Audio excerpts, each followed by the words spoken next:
My son Derek looked me dead in the eye across the white linen tablecloth of a five-star restaurant and spit in my face. He did not just yell, he did not just insult me. He gathered the saliva in his mouth and launched it at the man who taught him how to walk.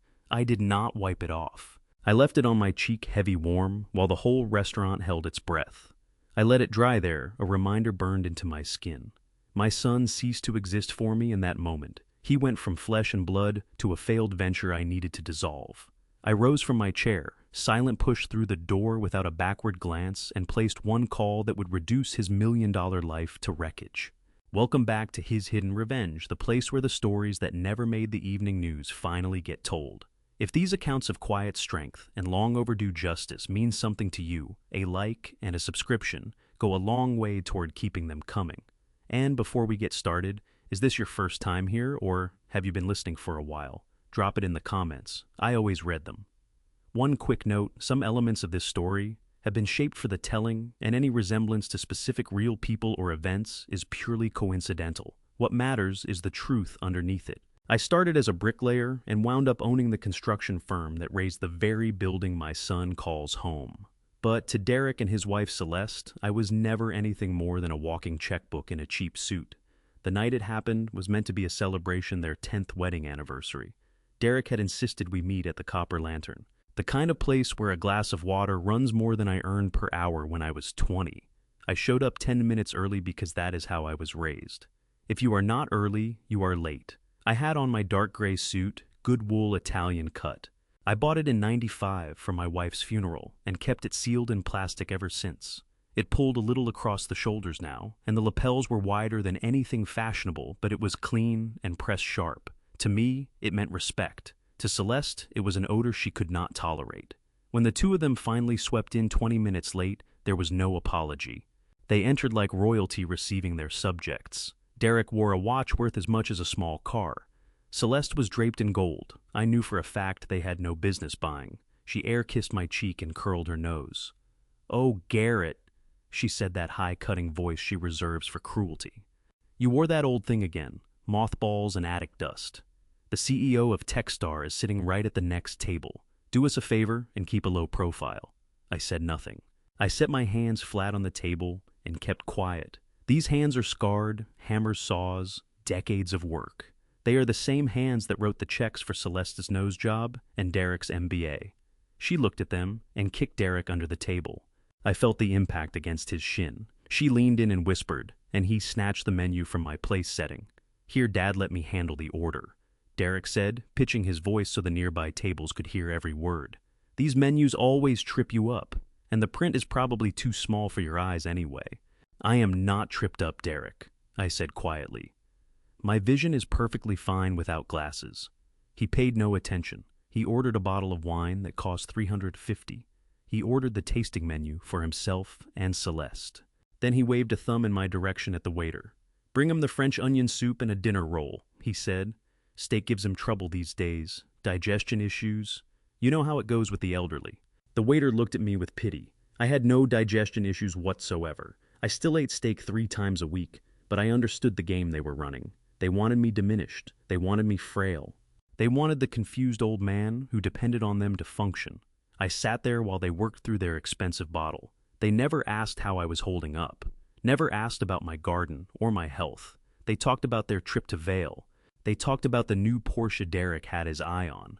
They talked around me the way people talk around a piece of furniture that does not belong in the room. Celeste kept stealing glances at the neighboring table, checking whether the important people were watching. Every time I reached for my water glass, she went rigid, braced for me to humiliate them. "You know, Garrett," she said, swirling her wine, "that something really needs to be done about your living situation. That in-law suite is becoming a problem. The clutter is out of control. You hold on to everything. It is unsanitary." "Those are not clutter, Celeste," I said. "Those are my tools. That is my life's work." "It is junk," she snapped, "and it smells. Derek and I have been talking. It might be time to consider other arrangements somewhere with staff who can help you with bathing and daily hygiene." I tightened my grip on the napkin in my lap. I showered every single morning. I shaved every day. My conscience was clean, which put me well ahead of either of them. "Let's not get into this tonight, honey," Derek said. But the look he shot her said everything stick to the plan. The food arrived. My soup was lukewarm. Their plates were works of art. I ate slowly and watched. I have poured foundations on unstable ground, and I know what a structural crack looks like long before a wall comes down. My son was cracking. He was drinking too fast. His laughter was too loud. He was sweating in a room that was practically refrigerated. His phone came out every 30 seconds. I recognized the signs. I had seen them on job sites with contractors buried past their necks. Derek was desperate, and desperate men make dangerous moves. When the dessert plates were cleared, he finally showed his hand. He reached into his leather briefcase and produced a blue folder, setting it on the table with care around the wine glasses. No smile. He put on the face he believed made him look like a power broker, the one that only made him look like a child, playing at being important. "Dad, there is some business we need to go over," he said. I blotted my mouth with the napkin. "I thought this was an anniversary dinner, Derek." "It is, but this cannot wait. The market is volatile right now. My company is positioned for serious growth, but we need liquidity. And honestly, Dad, your assets concern me. You have money parked in low-yield bonds just eroding." I looked at the blue folder. "What exactly is this?" "It is a transfer of management agreement," Derek said, sliding a pen across the cloth toward me. "Nothing complicated. It names me primary trustee of the family trust. I manage the portfolio, modernize the strategy. You still receive your monthly stipend naturally, but I handle the heavy lifting. You are 70, Dad. Tax codes and investment structures should not be your burden anymore. You should be resting." I opened the folder. I did not need glasses to see what it was. A full power of attorney, a total transfer of assets. It would hand him the $2 million in liquid cash I had spent 40 years building. It would hand him the deed to the land. It would hand him everything. I looked at the papers. Then I looked at Celeste. She was leaning forward, eyes lit up and hungry, practically hovering over that signature line. I closed the folder. "No." Derek blinked. "What do you mean, no?" "I mean no, Derek. I am not putting my name on this." "Dad, you are not hearing me," Celeste hissed. "We are trying to look out for you. You cannot manage this on your own anymore. Last week you could not find your keys. That is an early sign of dementia." "I could not find my keys because you moved them." "Celeste," I said, keeping my voice level, "and I know exactly what is going on here. Your business is not expanding, Derek. You lost the city contract last month. You are leveraged to the rafters on the house I built for you." Derek's face drained of color. "How do you know that? I still have people in this city, son. I built half of it. Word travels. You are broke, drowning in debt because you throw money around to impress people who will never care about you. And now you want my retirement to patch the holes in your sinking ship." "You are selfish," Derek shouted, heads turned across the room. He was past caring. The wine had done its work. "You are a selfish, hoarding old man. That money is sitting there doing nothing while I'm trying to build something that lasts." "What you are building is a debt prison," I said. "I built a legacy with sweat and calluses. I will not feed my life's work into the furnace of your vanity." Derek shoved back his chair. It screamed against the floor. He was shaking visibly, the veins in his neck raised and pulsing. He fixed me with a look I had never once seen from him. The look of a child who has just realized the candy store is shut for good. "You think laying bricks makes you a god?" he sneered.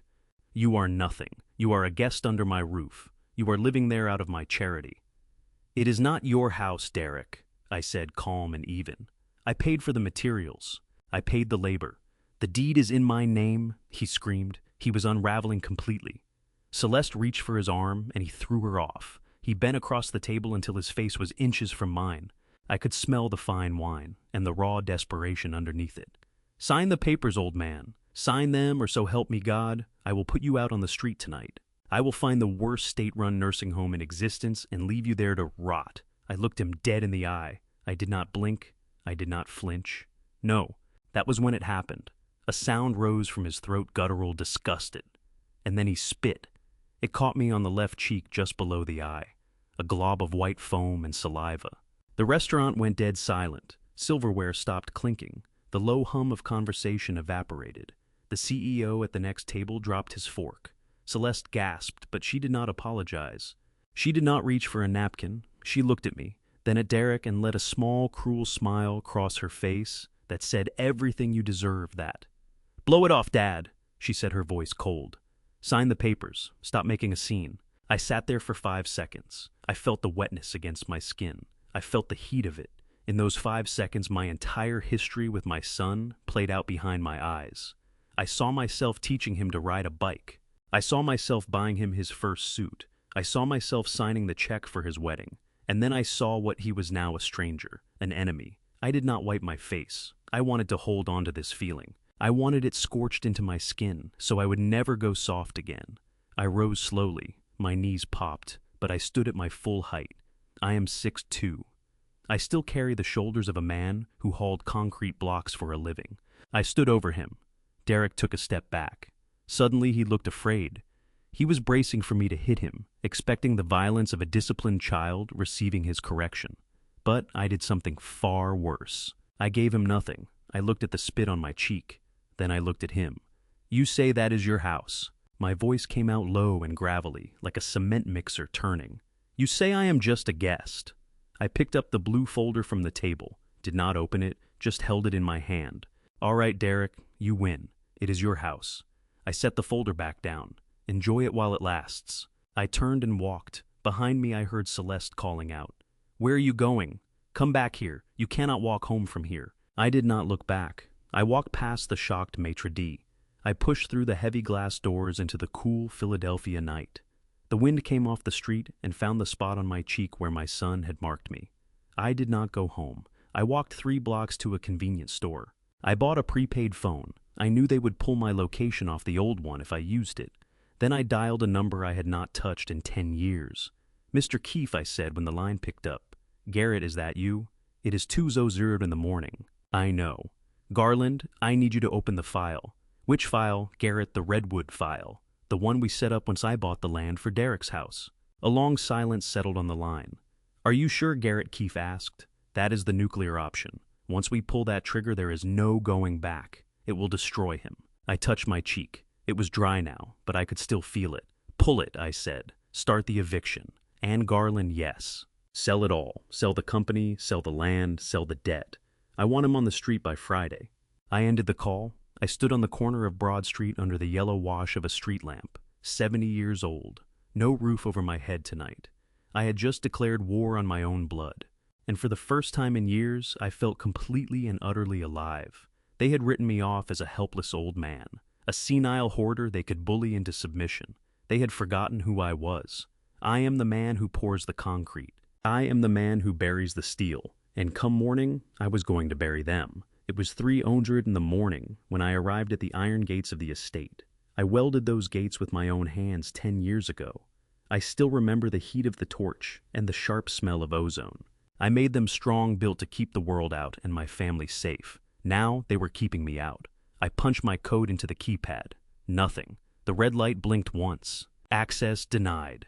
I tried again. Denied. Derek had not just spit on me over dinner. He had wiped me from the system before dessert ever hit the table. I walked the perimeter of the property. The brick wall ran 8 FT high, capped with decorative spikes I had installed myself.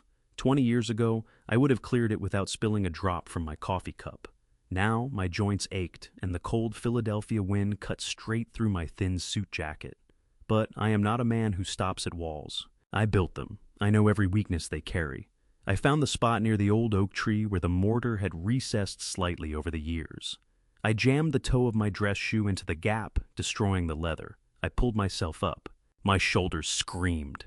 I gritted my teeth and dragged my body over the top, dropping into the azalea bushes on the other side. I lay in the dirt of my own garden for a moment, catching my breath. Then I moved through the yard in the shadows, skirting the motion sensor lights I had wired in myself for their protection. My destination was the carriage house at the back, the in-law suite. That was their name for it, designed to make it sound dignified. I called it a garage with a bed. It was where they had installed me when I sold my own house to fund Derek's startup 5 years ago. "Just for a few months, Dad, until we find our footing," they had said. Those months became years of silence and side entrances. I reached the suite door and slid my key into the lock. It did not turn. New tumblers. They had swapped the locks out while I was at dinner. This had all been planned. The anniversary dinner was never a celebration. It was a diversion. While I sat there being taken apart piece by piece, a locksmith was here drilling out the core of my life. If I refused to sign their papers, I would have no place to sleep. I went around to the side window. It was painted shut, but I knew how to shim the latch. I used my credit card, the one they had nearly maxed out, and worked the frame. I climbed through, tearing my suit trousers on the sill. The air inside hit me like a wall, colder inside than it was outside. I flipped the light switch. Nothing. Darkness. I tried the faucet in the kitchenette. A dry rattle. No water. I crossed to the radiator. Stone cold. I checked the breaker panel in the utility closet by the light of my prepaid phone. The switches were fine, not tripped. The main feed had been physically disconnected from outside the building. They had not simply locked me out. They had severed the power, the water, and the heat in Philadelphia in late October. This was not an eviction. This was attempted murder by hypothermia. They wanted me to freeze, or they wanted to drive me crawling back to the main house begging for warmth. They wanted those papers signed to make the shivering stop. I sat on the edge of my narrow bed in the dark, watching my own breath in the moonlight coming through the window. I looked around the room. This was my life, a cold box holding the few possessions they had not already thrown away. My old tool belt hung on its hook. My drafting table sat in the corner. The photographs of my late wife were on the nightstand. I thought about Derek. I thought about the little boy who used to sob over a scraped knee. I would hold him and tell him everything would be fine. I used to keep the house warm for him. I worked double shifts through blizzards so he would never know what cold felt like. And now he had cut my heat. He had checked the forecast, seen the frost warning, and decided his father did not deserve warmth. I was shivering, but not from the cold. It was from a rage so clean and so hot, it could have warmed the whole room on its own. I got up. I was not going to sleep in this box. I was not going to give them the satisfaction of finding me rigid come morning, like an abandoned dog. I had come here for something specific. I needed the leverage. I dropped to my knees on the cold floorboards. My hands found the loose plank beneath the rug. This was something I built into every structure I ever raised. A bolt hole, a hidden safe. Derek knew nothing about it. Celeste did not know about it. They looked at surfaces. I looked at structure. I pried the board up with the handle of a screwdriver I found in the dark. There it was, a metal box wrapped in oilcloth. I pulled it free. It was heavy. Inside were the original deeds, the trust documents, the ledger of every dollar I had ever handed them, and the master key to the LLC that held technical ownership of this entire property. This was my insurance policy. I had prayed I would never have to open it. I had hoped my son would become a man, but he was just a tenant, and tenants can be evicted. I tucked the box under my arm. I did not take clothes. I did not touch the photos. I left everything exactly where it sat. I wanted them to walk in here come morning and find a cold, empty room. I wanted them wondering where the old man had gone. I climbed back out the window into the freezing night. They thought they had sealed me inside the dark. They forgot that I was the one who ran the wiring. I knew how to turn the lights back on, and when I did, it would be blinding. I moved through the garden shadows like a ghost drifting through a graveyard I had laid out myself. The metal box pressed into my ribs, cold and heavy, a constant reminder of the leverage riding under my arm. But I was not finished.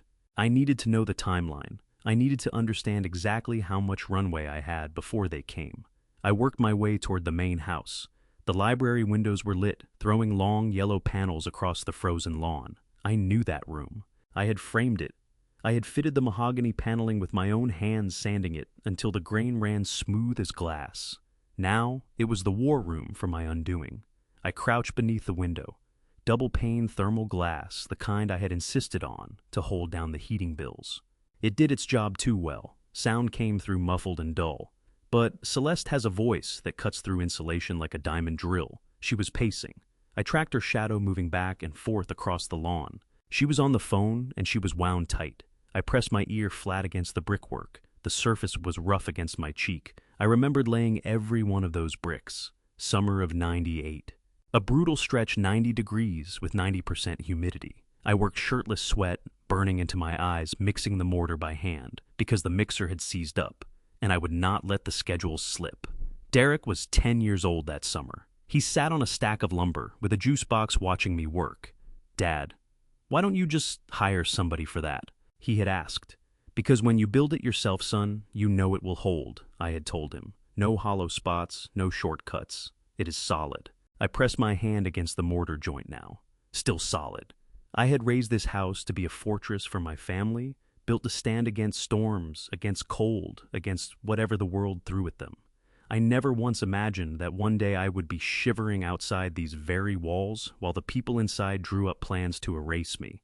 I had built my own prison brick by bloody brick. Celeste's voice climbed. I could make out the words clearly now. "No, you are not hearing me," she was saying. "He is not just forgetful. He is aggressive. He spit on my husband tonight. He is a danger to himself and to everyone around him. We need the secure unit." I shut my eyes. Aggressive?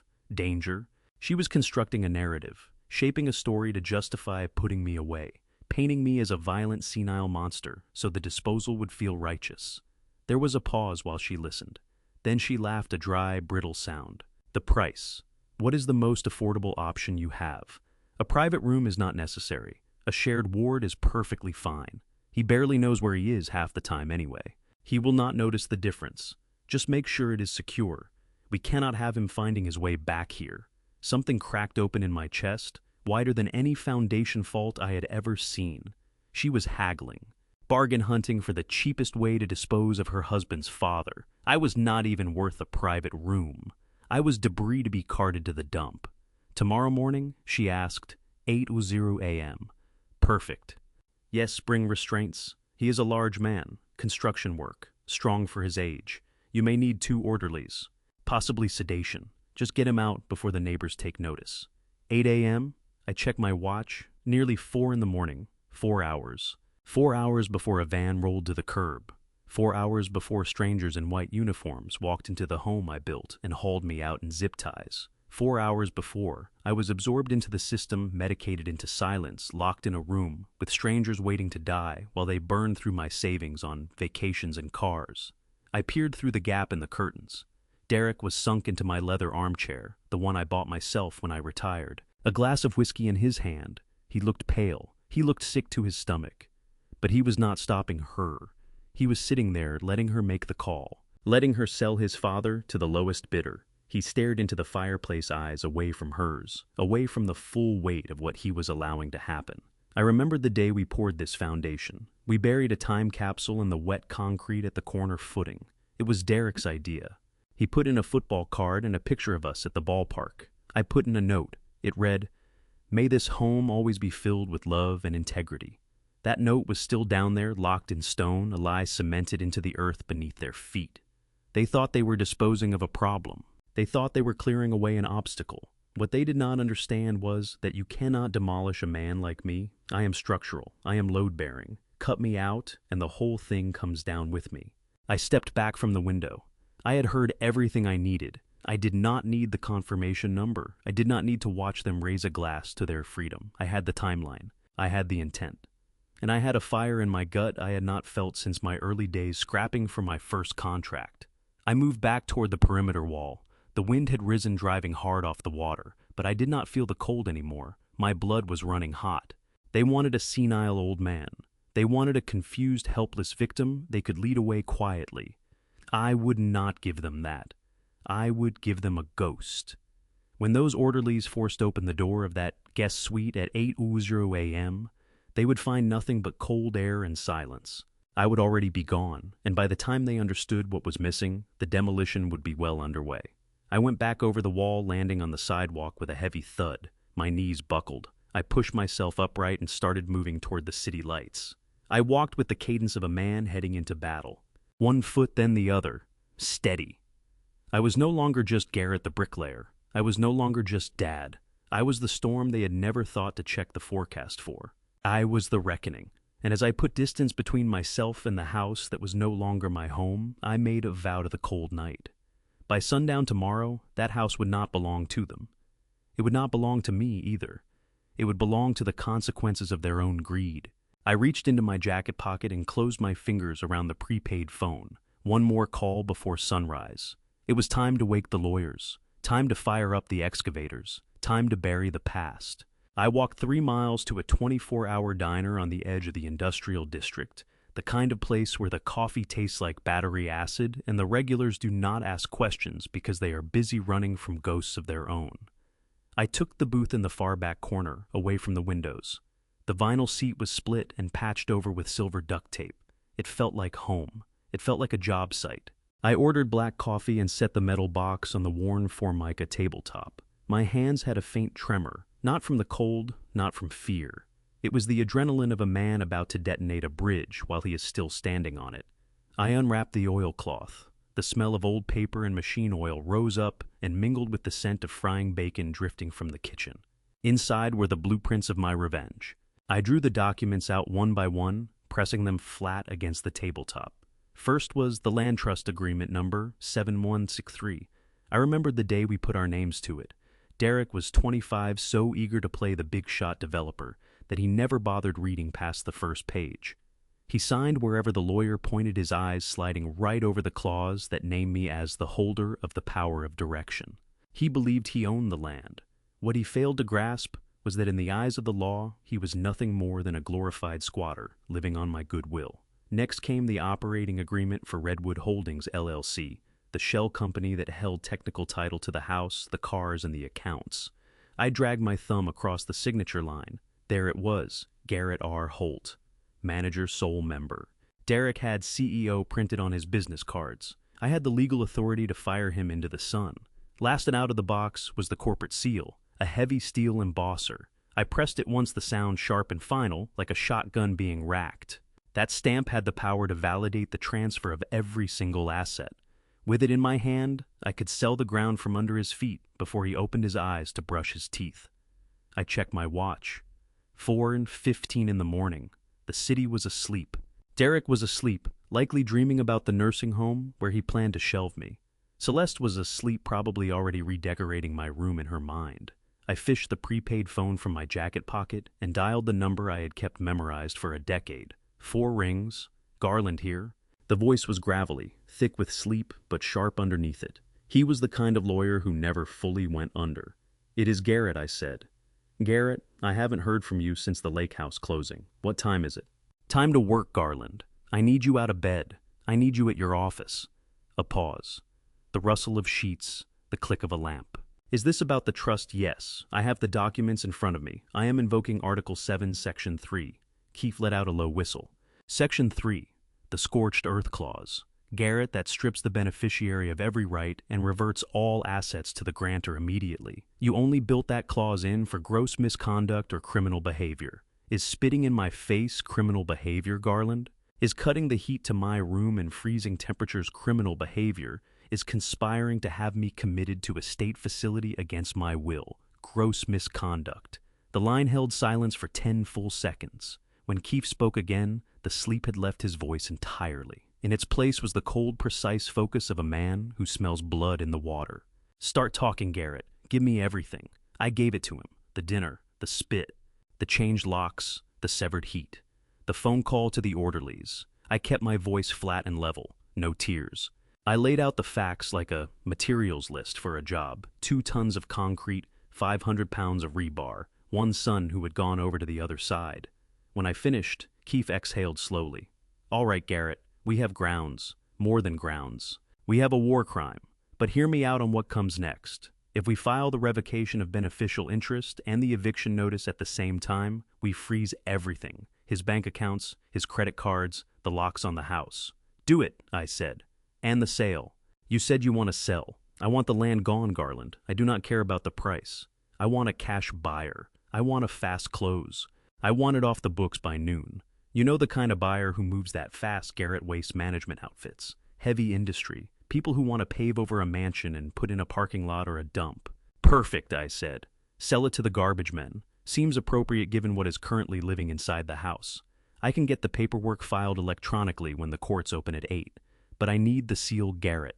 I need you to stamp the transfer order." "I have it right here," I said. "I am looking at it." "Good. Meet me at my office at 6:00 a.m. Bring the box. And Garrett?" "Yes. Are you certain about this? Once we move forward, he is no longer your son. He is just a defendant." I looked down into my coffee cup. It had gone cold. I could still feel the spit on my cheek, as if it had never dried. He stopped being my son the moment he wiped his mouth and walked away. "Garland, now he is just a tenant in arrears." "I will see you at 6. I set the phone down. I pressed the corporate seal one more time. Clack. The sound of a gavel coming down. The sound of a door swinging shut forever. I knocked back the cold coffee in a single pull, bitter but clarifying. I gathered the papers and settled them back into the box, wrapped the oilcloth tight around it, and got to my feet. I put a $10 bill on the table and walked out of the diner into the pre-dawn gray. The city was beginning to stir.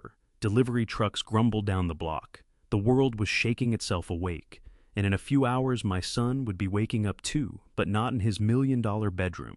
He was going to open his eyes inside a nightmare built to my specifications, and I was going to be the one who had drawn up the plans. I was not there to witness it, but I know exactly how it unfolded. I know the acoustics of that carriage house better than I know my own hands. At exactly 8:00 in the morning, the white van from the state facility would have swung up to the service entrance. Two orderlies built like linebackers would have climbed out carrying the restraints Celeste had requested. They would have crossed the frozen lawn, with their breath clouding the cold air, expecting a struggle with a confused and unsteady old man. Derek would have been watching from the kitchen window, coffee mug in hand, waiting for the problem to be quietly removed. He probably felt some blend of guilt and relief, the way a man feels when he finally calls the exterminator. Celeste would not have felt any guilt.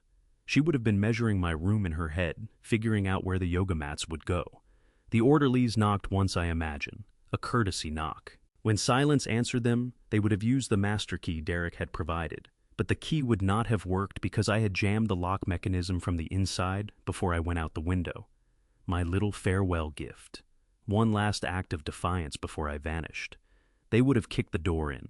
The wood would have split with a crack that rang off the brick walls of the main house. They would have rushed the room ready to subdue a dangerous man. Instead, they found silence. A bed that had not been touched. A radiator cold as iron. A room emptied of the man who built it. No clothes, no photographs, no metal box beneath the floorboards. Just dust and the faint smell of old timber. I can picture the phone call, the lead orderly ringing Derek. Mr. Holt. The subject is gone. The room is empty. I can picture Derek's mug slipping from his fingers, ceramic exploding across the tile. I can picture him sprinting across the yard in his slippers, skidding on the frost, bursting through that busted door. His eyes sweeping the corners as if I were crouched in the shadows playing a child's game. Where is he? He would have been shouting. He has dementia. He cannot just vanish. Celeste would have come rushing in behind him, her silk robe catching the wind. She would have spotted the open window, the scuff marks on the sill, the hollow space where her prize was supposed to be. And for the first time since the day she married my son, she would have felt something close to genuine fear, because a senile man wanders off and gets lost. But a man who empties his safe and disappears without leaving a trace is a man who is operating from a plan. They were no longer dealing with a patient. They were dealing with a phantom. While they were tearing up the grounds, checking the hedges, ringing the local hospitals, I was 3 miles away standing in the locker room of the Philadelphia Athletic Club. I have held my membership there since 1984, paid my dues every single month, even in the lean years, because a man needs at least one place in this world where he is still treated with respect. I stood underwater, as hot as I could stand it, for 20 minutes, washing off the diner smell, washing off the feeling of the spit on my cheek, washing away the last 10 years of being a doormat. The water ran hot. I scrubbed until the skin on my arms went pink, until every trace of the last few days, the grime, the humiliation, the doubt spiraled away. I dried off with a thick white towel and planted myself in front of the mirror. The reflection looking back was older than I remembered, creased, road-worn, but the eyes had something into them again, clarity, intention. The fog had burned off. I picked up the safety razor. No hurry, each stroke deliberate, pulling the gray stubble clean and exposing the jaw that had once cut through a screaming job site like a blade through drywall. Cold water, shirt on white pressed, still holding the crease from the store bag. I'd been at the department store doors before the first employee had their coat off. Charcoal tie, new black suit, one that actually remembered my body rather than hanging off it like something from a charity bin. Double-knotted the shoes. When I pushed through that locker room door, nothing about me said hoarder, nothing said burden. I was Garrett Holt, the man who broke ground on Redwood construction, and every inch of me showed it. My chest was forward. Staff caught my eye and nodded. Good morning, Mr. Holt. No pity anywhere in those looks. What I got instead was the one thing I've always known how to earn respect. That's my economy, always has been. I flagged down a cab and rode it into the financial district. The morning sun had climbed high enough to throw itself off the glass towers lining the street. I studied those buildings as we passed the steel ribs, the vertical tension, the load-bearing arithmetic. I could still run in my head without paper. My chest filled. This city didn't belong to Derek and Celeste. They were squatters here, and the lease was coming due. I pushed through the doors of Keefe's building at 9 on the nose. The guard at the desk wanted ID. I laid my license on the counter. He ran it through the scanner and paused. "You've got a meeting with Mr. Keefe on the 42nd floor, sir. He's cleared his full schedule." The elevator ride was smooth and fast. My ears adjusted as the floors climbed. When the doors parted, I stepped onto carpet thick enough to swallow sound into the hushed, expensive air of the law firm. Mahogany and money, the same scent it always had. Garland was there in the reception area, already on his feet. He's a compact man, sharp nose, sharp eyes, the kind of face that misses nothing. His suit alone was worth more than the first lot I ever poured concrete on. He saw me come through and something crossed his face. A half-second of recalibration. He'd expected to find the wreck that had called him at 2:00 a.m. He didn't. He found the man who used to sit across from him and hammer out seven-figure deals. He found the shark. "Garrett," he said, hand out. "You look ready." I took it and squeezed. "I'm past ready, Garland. I'm running out of patience. Let's move." We went down the hall together, past the rows of paralegals and junior associates who lifted their heads as we walked by. You could feel it, something charged in the air, the way a site goes quiet right before a crane swings a beam into place. Everyone sensed the weight of it. Garland pulled his heavy oak door shut. Behind his desk, the view opened up. The river laid out flat and gray below, wide as hammered steel. I lowered myself into the leather chair across from him and set the metal box on the desk between us. I lifted the lid, placed the corporate seal beside the trust documents, and waited. He reviewed the papers. Then he looked up. "We ran the title search, Garrett. The LLC is in good standing. You're the sole manager of record. Under the trust terms, you can revoke beneficiary rights the moment you put it in writing. Legally, we are bulletproof." "Good. But hear me out. The second we file, Derek gets notified. Whatever attorneys he can scrape together will go straight for an injunction. They'll argue mental incompetence. They'll argue duress." "Let them argue it," I said. "Sit me in front of any examiner they want. I'll pass every test they've got. But that notice goes out today, Garland. Today." He nodded and pushed a thick stack across the desk. "These are the land sale agreements. I found a buyer exactly what you had in mind. Waste Management Solutions. They've been after a transfer station near the river for years. They're prepared to pay cash. $2 million for the land. The house isn't part of the deal, they're tearing it down." I reached for the pen. It sat solid in my grip, the weight of it, the finality. $2 million, a fair number, the going rate for a son's arrogance. I signed. The ink went down black and unchangeable. Garrett R. Holt. "The eviction," I said, looking up. "Where do we stand?" "Deputies are ready. We have the writ. But Garrett's standard timeline on these is 30 days. "I don't have 30 days. I need them out." Garland's smile came in narrow and sharp as a utility blade.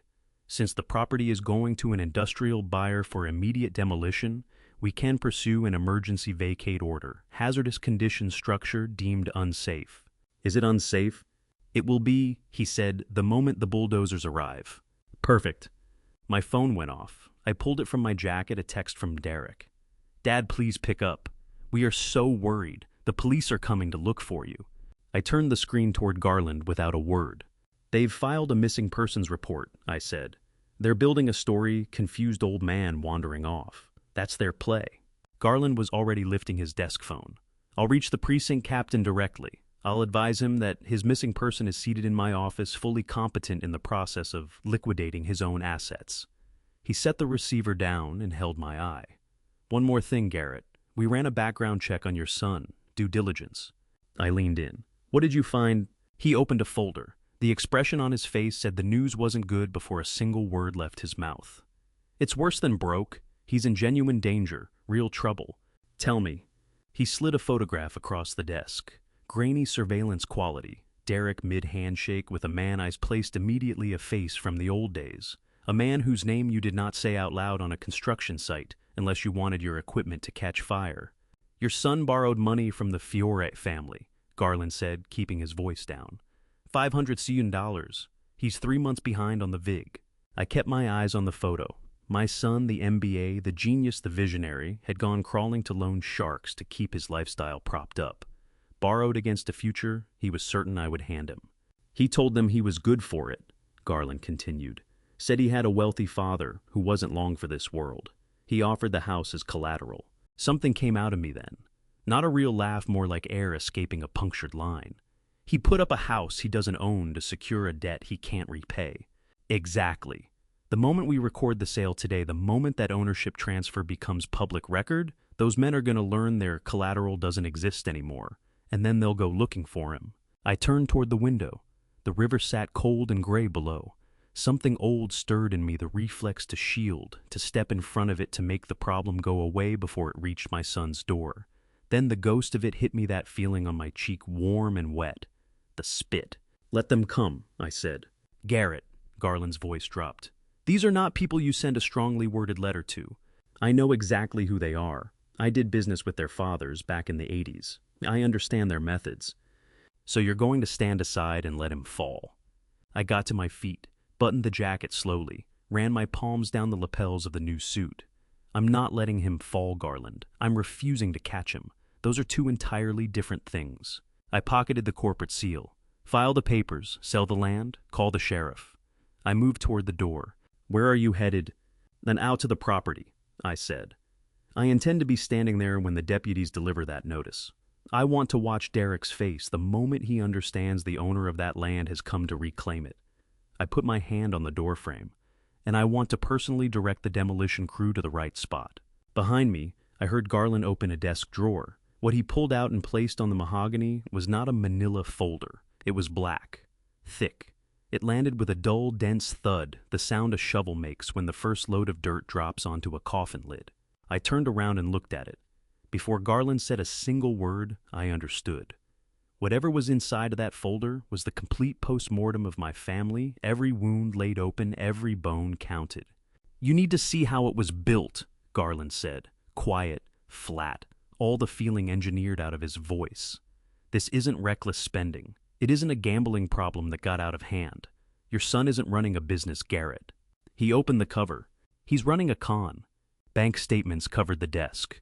Wire transfers, tax returns going back years. I know how to read a balance sheet. 40 years of running my own books, that particular muscle never atrophies. Before I show you what was waiting for me in those ledgers and what it revealed about the people I had trusted most, I want to ask you something. If someone close to you had been quietly working against you for years, would you confront them the moment you knew? Or would you wait and let the proof do the talking? I know what a healthy set of books looks like. I know what a dying one looks like too. What was spread across that desk looked like neither. It looked like wreckage. "I start with the deposits," Garland said, tapping a column with one manicured finger. "Vance Ventures' consulting operation. The one he swore was on the verge of landing major city contracts. Look at what's coming in." I reached for my reading glasses. The figures were substantial. 10,000 here, 15,000 there. Every wire originating from shell companies registered to addresses in the Cayman Islands and Delaware. "Now follow the money out," Garland said. I tracked his finger down the page. Whatever came in was gone within 24 hours. It flowed to construction supply vendors that didn't exist. It disappeared into consulting fees paid to people with no traceable footprint anywhere online. A large portion routed to a holding company, R&R Logistics. R&R, I said half to myself. Rousseau and Rousseau. Garland nodded. "Your son isn't an entrepreneur, Garrett. He's a laundromat. The Fiore family is running their street cash through his accounts. He keeps 2% as his handling fee. That's how the Porsche lease gets paid. That's how Celeste's travel budget stays flush. He is washing mob money and doing it badly. The IRS would have flagged this pattern inside 6 months, even without our involvement. He was headed to federal prison regardless. We are simply moving the date up." A coldness settled into my chest. Not the kind that comes from a drafty room, the kind that comes from recognizing something you can never unsee. The boy I raised, the one I took out on the water, the one I put through the best schools money could buy. He wasn't a shark. He was chum. "The debt," I said. "You told me $500,000. Walk me through it." Garland turned the page. "That's the principal. He borrowed it 6 months ago to buy into a cryptocurrency scheme. His thinking was that he'd double the money and settle up before anyone came looking.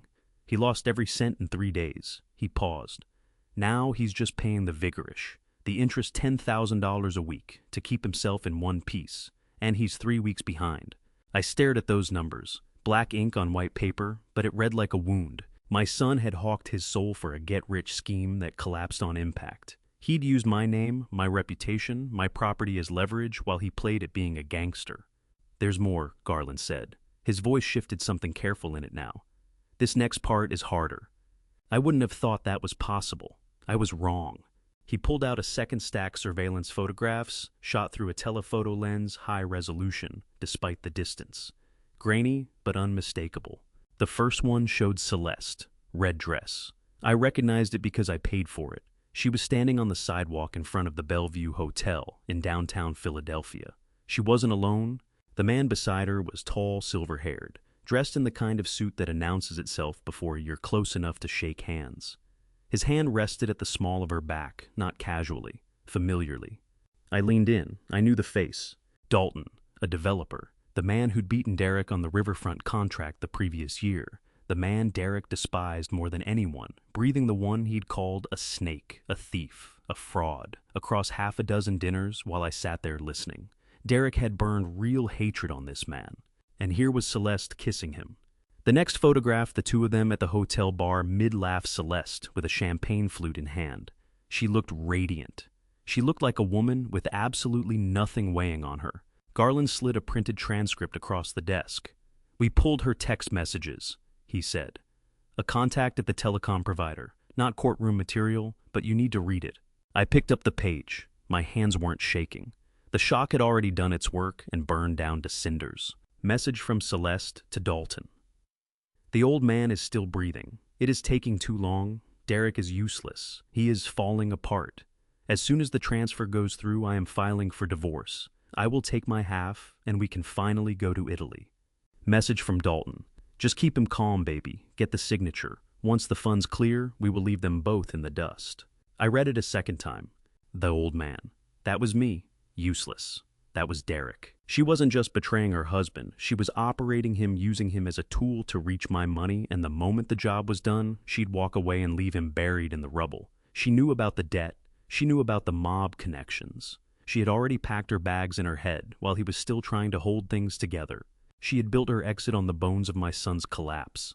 I looked up. Garland was watching me with the stillness of a man who has delivered bad news before and knows to let it land before speaking. "She's leaving him," I said. No heat in my voice, just fact. "The moment she believes the money is secured," Garland confirmed. "She has a separate account. Garrett, we located it. 2 years of siphoning from household funds. There's a bag in the trunk of her car ready to go. She is not a wife. She is a parasite who has already identified her next host." I looked at the photograph of Celeste with Dalton. I looked at the bank records showing my son processing criminal money. I looked at the transcript where 2 people discussed my death as a line item on a budget. Then I walked to the window. I looked out over the city. I built things in this city. I poured concrete into frozen ground. I ran welds in the rain. 40 years of honest, brutal work, all of it, so my family could stand on solid ground. And this was what grew from it. A son who'd become a criminal. A daughter-in-law who was running a long con. A legacy honeycombed with rot. The small flicker of paternal mercy I'd felt earlier, the impulse to shield him to step in, was gone, not suppressed, extinguished. "You can't save a house when the rot is in the framing," I said to the glass. "You can't patch it. You can't cover it with fresh paint and call it sound. It's gone too deep." I turned around. "And do it," I said to Garland. "Sell everything." He nodded. "The land deal with Waste Management is ready for signature." "Not just the land." I put my finger on the file. "Get on the phone with whatever bank is holding the note on Derek's company, the legitimate entity. Tell them I'm pulling my personal guarantee effective immediately. Tell them to call the loan." Garland's expression shifted. "That freezes his assets by midday. The business is finished the moment they act." "Good. Then get a copy of these bank statements to the IRS Criminal Division. Send it anonymously. Garrett," his voice was measured, careful, "that's federal prosecution, 5 to 10 years. Better than what the Fiore family will do to him." I kept my voice level. "Prison has walls, Garland. He's safer behind them. I'm not destroying my son. I'm putting him somewhere the sharks can't reach him. And Celeste..." I picked up the photographs, looked at her smile one more time. "Print copies and send them to Derek." I paused. "Not yet. 5 o'clock. After the deputies have delivered the eviction notice. After the bank has locked his accounts. After he understands the house is gone. I want him to find out that whatever's left at the bottom, he hits it by himself.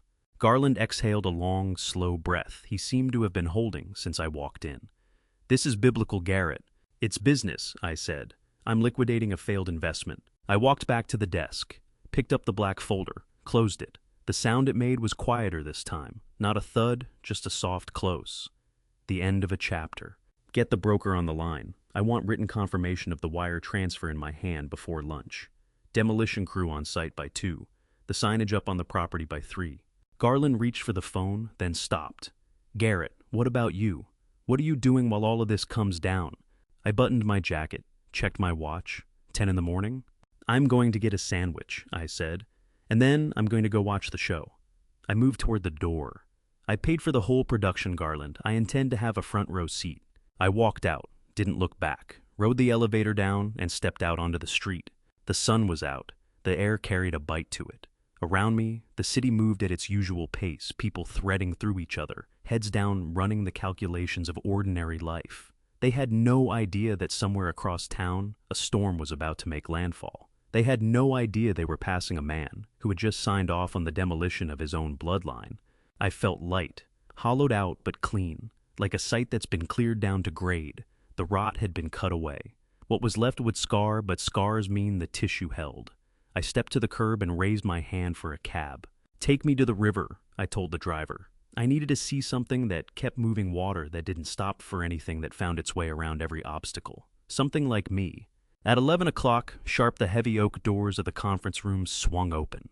The air changed the moment he came through. The sterile chill of a law office suddenly weighted with the smell of diesel and turned earth. The man's name was Maddox, Regional Director for Tri-State Waste Management. Built like a bulldog, wearing a $2,000 suit that looked like it was losing the argument with his frame. He didn't smile. He didn't bother with pleasantries. He moved into the room with the gait of a man who turns garbage into gold. Garland rose and buttoned his jacket. "Mr. Maddox, thank you for making time on short notice."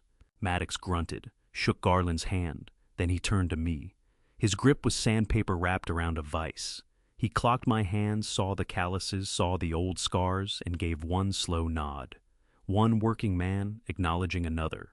"Mr. Holt," he said, "I'm told we have an unusual situation. Immediate possession, immediate demolition, cash on the table." "That's the deal," I said. "I want the structures taken down to grade. I want the ground flat. I want equipment rolling in by tomorrow." Maddox settled into his chair and opened a folder. He produced a check cashier's check-certified funds. It sat on the polished mahogany, looking almost modest for what it represented. $2.2 million, more than my son had ever generated in his life. The price of his arrogance finally settled. "We've been trying to get our foot into that zoning district for 5 years, Maddox said, tapping the check. "The city council pushed back. The neighborhood association pushed back. But since you hold the mineral rights and the industrial variances from the original 1979 deed," he trailed off and let a wolfish smile surface. "It's a loophole you could drive a garbage truck through. We're putting a transfer station right where your rose garden is. The neighbors aren't going to be happy about it." "If the neighbors can manage their own feelings," I said. "They watched my son treat me like a dog for 10 years, and not one of them said a word. Let them live next to the trucks."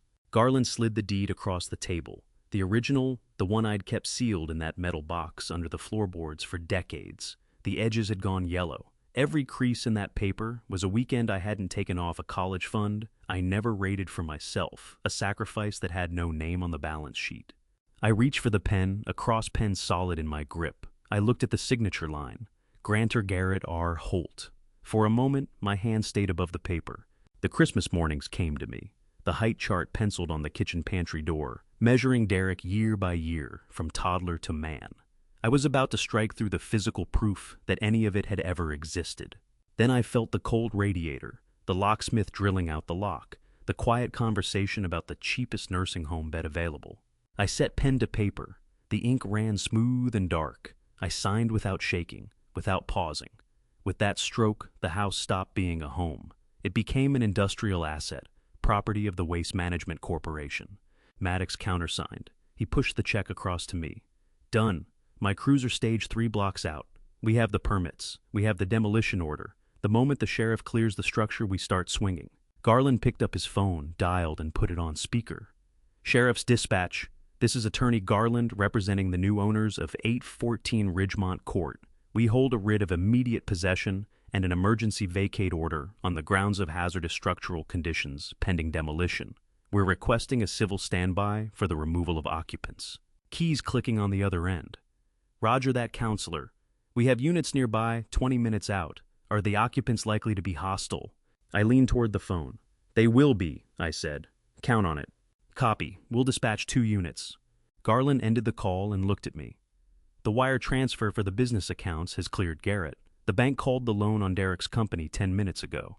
Corporate accounts frozen. Personal accounts frozen. The credit cards are dead. Right now he's somewhere swiping plastic that's worth less than the ice scraper in his glove box. Oh, the IRS, I asked. Courier delivered the packet this morning. The forensic accounting team at the district attorney's office has a copy as well. The clock on his freedom has started. I stood, folded the check, and tucked it into my inside breast pocket. It sat warm against my chest. Thank you, Garland, I said. Garland stood with me. You understand that once the crew moves in, there's no reversing it. They'll strip the copper, break the foundation, fill the pool with the rubble. By sundown, it'll be a hole in the ground. Make it a deep hole, I said. Bury all of it. I walked out of the conference room. The receptionist glanced up and smiled pleasantly the way you smile at a man leaving a routine appointment. She had no idea she was looking at a father who had just handed his son's roof to a demolition crew. I rode the elevator down to the lobby and stepped out into the noise of the city. People were moving, eating, laughing, living in a world where fathers and sons still meant something to each other. I wasn't part of that world anymore. I was operating outside it in a country with different rules. I flagged a cab. Young driver, kind-faced turban. Where to, sir? 814 Ridgemont Court, I said. And move. I've got an appointment with a bulldozer. We drove north. The river ran alongside us, gray and choppy white foam breaking on the surface. I watched the city slide past the stadium, the hospital, the high-rises. My fingerprints were in the steel of this skyline. I'd spent 40 years leaving marks on Philadelphia that would outlast me. But the thing I'd poured the most of myself into my family had gone up like bad concrete.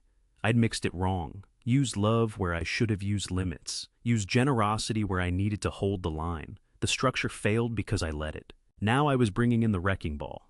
My phone buzzed, an alert from my old bank app. Derek had never bothered changing the secondary credentials. Transaction declined. Starbucks, 6:45. I smiled. It was beginning. He was trying to buy a cup of coffee and getting his first honest answer from the world in years. He was broke. He just hadn't put the whole picture together yet. Probably assumed it was a system error. Probably snapped at the person behind the counter. Probably reached for the next card. Transaction declined. Visa Platinum, 6:45. The well was dry. He'd be heading home now to unload on Celeste to demand I fix whatever he thought had gone wrong. But when he pulled into that driveway, there would be no father to rage at. There would be 2 deputies at the gate and a man named Maddox with plans for a dumpster where the living room used to be. The cab turned onto Ridgemont Court. I saw them down the block, the blue strobe of police cruisers, and beyond them, the heavy yellow silhouettes of the demolition equipment idling on the side street like animals waiting to be fed. I saw the house. In the afternoon light, it looked substantial, the brickwork I had laid with my own hands, the slate roof I put on during the blizzard of '99. It had the look of something permanent, something that could be counted on. It was a lie dressed in masonry. The cab stopped across the street. I paid the driver and stepped out. I tugged my cuffs straight, adjusted my tie, and crossed over not as a former resident, as the man who held the deed until this morning and chose what to do with it. The deputies were already at the gate, working through the chain Derek had installed to keep me locked out. The bitterness of that wasn't lost on me. He'd put that lock up to shut me out. The law was cutting it down to throw him out. And I took my position on the sidewalk and waited. I wanted to be the first thing he saw when he turned into the driveway. I wanted him to take in the new suit, the steady posture, the eyes that had nothing foggy left in them. I wanted him to understand in one look that the man he had spit on had come back not to beg, not to forgive, but to close the books. I heard the Porsche before I saw it, that engine note cutting through the neighborhood, like a blade coming in, fast and angry. He was probably somewhere on the phone already unloading on whoever picked up about his declined card racing toward a finish line that no longer existed where he thought it did. I checked my watch. 1:00 p.m. The curtain was going up. I stood on the sidewalk across the street, tucked in the shadow of an oak tree I had put in the ground 30 years ago. From there I had a clean sightline to everything the stage my son had arranged for his own undoing. The Porsche came in hard and screeched to a stop in the driveway. Derek never clocked the cut chain hanging from the gate. He was too deep in his earpiece conversation, probably ripping into some bank representative about frozen accounts. He hammered the car door shut and stormed inside, completely unaware he was walking through a building he no longer held title to. Within the hour, the production started. Catering vans rolled in, not the modest kind I used to book for a backyard cookout, but sleek black vehicles with logos I'd never seen, the sort that charge by the bite. Waiters in white tuxedos materialized on the lawn and began laying out tables directly over the spot where the septic access was buried. I nearly laughed out loud. They were staging a feast on top of waste. Appropriate. Then the cars arrived. Not family cars. Aggressive cars, matte black SUVs with blacked-out windows, low-slung sports cars that prowled the street like predators looking for something to eat. The people climbing out of them weren't guests. They were collectors. Men in expensive too-tight suits wearing sunglasses under an overcast sky. Women with expressionless faces whose eyes moved across the property like appraisers calculating a liquidation figure. I recognized one of them, Rocco the Fiore nephew. He walked with a limp and leaned on a cane heavy enough to double as a weapon. He stopped on the front steps and looked up at the house slowly, deliberately. He was running numbers in his head. He believed he had equity in those bricks. He thought the collateral was real. He had no idea the paper in his pocket had already become worthless. The music came on heavy thumping bass that shook the window glass. Celeste appeared on the terrace in a silver dress that caught the light like fish scales. Champagne glass raised, laughing at something Rocco Fiore said. She looked like a woman who had just exhaled after holding her breath for months. She was certain I was somewhere across town, strapped into a bed, medicated into silence. She believed the quiet from the carriage house meant the operation was complete. I watched Derek work the crowd. He was wound too tight, sweating through his dress shirt, moving from cluster to cluster. Handshakes too firm, laughter a beat too loud. I could read his body language from 50 yards away. He was selling, pitching, pleading without letting it show. I could fill in the words from memory. The transfer is processing today. My father is retired. He's resting. The capital releases Monday. He was stacking cards in a hurricane, making promises to people who didn't deal in apologies. His eyes kept dropping to his phone. He was waiting for the nursing home to confirm, waiting for the text that said everything was locked down. But the phone gave him nothing. Every time he looked at the screen, a shadow crossed his face, quickly buried, pushed down. He took another drink, slapped another back. He had to keep the performance running, because stopping meant looking at what was actually true. The party spread across the lawn. Waiters circulated with trays of hors d'oeuvres that cost more than a week of groceries. Derek climbed up onto the small dais they had erected near the pool and grabbed a microphone.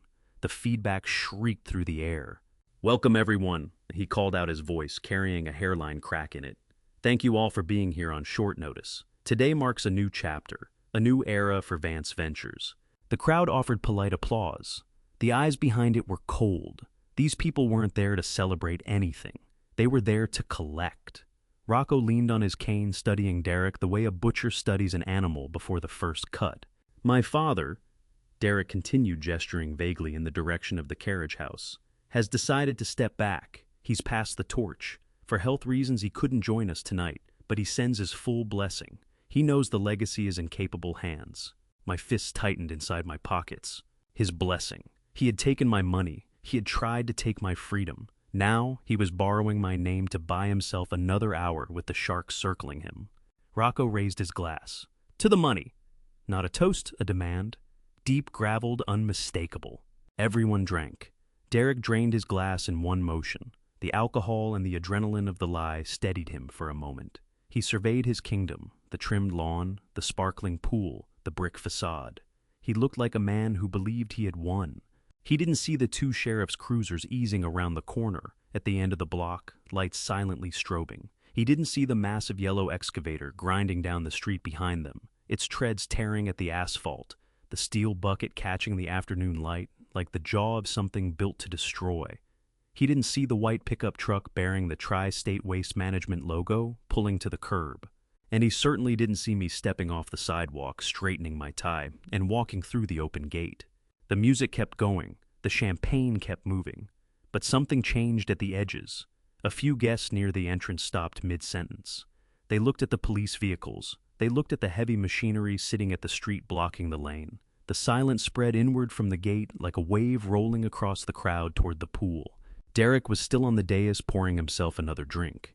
He didn't register the quiet until it was standing right in front of him. He looked up. He frowned. He followed the line of his guests' stares. He saw the deputies coming up the driveway, hands resting on their belts. He saw Maddox, the demolition foreman, walking alongside them with a clipboard. And then he saw me. I was 10 paces behind the police, not off to the side, not edging in quietly, walking straight down the center of the driveway. The afternoon light caught the new suit. I watched his eyes go wide. The glass left his hand. It hit the patio stone and exploded. His lips formed the word before any sound came out. Dad. He looked at the carriage house where I was supposed to be contained, then back at me, then at the deputies, then at the excavator, now idling at the gate, its diesel engine drowning out the music. Celeste's hors d'oeuvre hit the ground. Her hand covered her mouth. She was looking at the man she'd written off, the ghost she'd assumed was already buried, walking back into the middle of her party. Rocco turned slowly. He took in the police, took in Derek, and then he smiled. It was not a social smile. It was the smile of a man who understands exactly what has happened before anyone explains it to him. He eased backward into the shadows of the garden and dissolved like smoke. I stopped at the edge of the patio. The guests drew back on both sides without being asked. They could sense the current shifting, who held the power in this space and who didn't. Derek stumbled down from the dais. Dad, what are you doing here? His voice was unraveling. You're supposed to be... You're sick. I'm not sick, Derek, I said. My voice went out across the silent yard without effort. And I'm not retired. I reached into my jacket and produced the eviction notice, 1-page stamped with the court seal. I'm the landlord, I said, and your lease has expired. The deputies moved forward. Derek Holt, the lead officer asked. Yes, Derek managed barely above a whisper. We have a court order for immediate vacation of the premises. This property has been sold for demolition. You have 10 minutes to remove yourself from the grounds. Soldikit. The word came out as a shout. Derek's eyes swung to me, wild and disbelieving. You can't sell it. This is my house. I stepped in closer, close enough that only he could hear what came next. It was never your house, son, I said quietly. It was mine. You were a squatter who forgot to pay the rent of respect. I gave Maddox the signal. He raised his hand to the crew. The excavator's engine climbed to a roar. A thick column of black diesel smoke punched into the sky. The hydraulic arm swung the bucket upward, blocking out the sun for a moment. The party was finished. The demolition had begun. And the first thing to fall was my son's sense of who he was. The excavator's diesel roar cut through the afternoon the way a chainsaw cuts through a wedding cake. The machine lurched forward, steel tracks grinding the driveway asphalt into powder. The noise was savage, a mechanical scream that swallowed the party music whole and rattled the champagne glasses into silence. The ground trembled. I felt the vibrations travel straight up through the soles of my new shoes. I had missed that feeling. Raw power displacing earth. Change happening on its own schedule, indifferent to whoever stood in the way. The guests scattered. Women in heels stumbled backward. Faces twisted between confusion and panic. Men in expensive suits dropped their hors d'oeuvres and pressed their hands over their ears. The whole carefully constructed atmosphere, the exclusivity, the luxury, the performance of wealth dissolved in seconds, replaced by the blunt reality of a demolition site. Diesel exhaust drifted across the manicured lawn and mixed with the expensive perfume and the smell of fear. Derek stood locked in place at the foot of the dais. His mouth hung open, nothing coming out. He stared at the machine looming over his party like a yellow dragon that hadn't read the invitation. He looked at the sheriff's deputy's arms, folded, watching the collapse with the measured patience of men who have seen this before. Then he found me. I walked past him. No explanation, no pause. I moved directly toward the excavator. Maddox, the foreman, was hanging off the side of the cab with something in his hand. He dropped to the ground, his heavy boots hitting the pavement with a solid crack, and extended his arm toward me. A white hard hat. Not a new one, scuffed, the plastic gone yellow with age and use. My old hard hat. The one I'd worn the day I poured the foundation for this very house. I'd left it in the carriage house, and Maddox had pulled it out for me. I took it, light in my hands but carrying the full weight of everything I had built. I set it on my head and adjusted the strap. That was the moment the transformation finished. Not the suit, not the signed papers. This. I was no longer anyone's father, no longer the guest, no longer the man who had been spit on. I was the job site supervisor, and this was my project. I climbed the metal rungs up the side of the excavator. My knees complained, but adrenaline handled the argument. I stepped onto the platform beside the cab 6 feet above the crowd and looked down. From that elevation, everyone looked small, scrambling ants whose hill had just been kicked over. I signaled the operator to cut the engine. The machine shuddered and went quiet. The silence that followed was thick enough to feel it pressed on the ears. Every face in the yard tipped upward. The guests, the loan sharks, the catering staff, my son. All of them staring up at the old man in the dark suit and the battered construction helmet. Derek found his voice. He charged toward the machine, face-gone, purple voice cracking apart. "Get down from there. You're crazy. Get down before you hurt yourself. This is my property. I'm calling the police." The lead deputy stepped in without any urgency.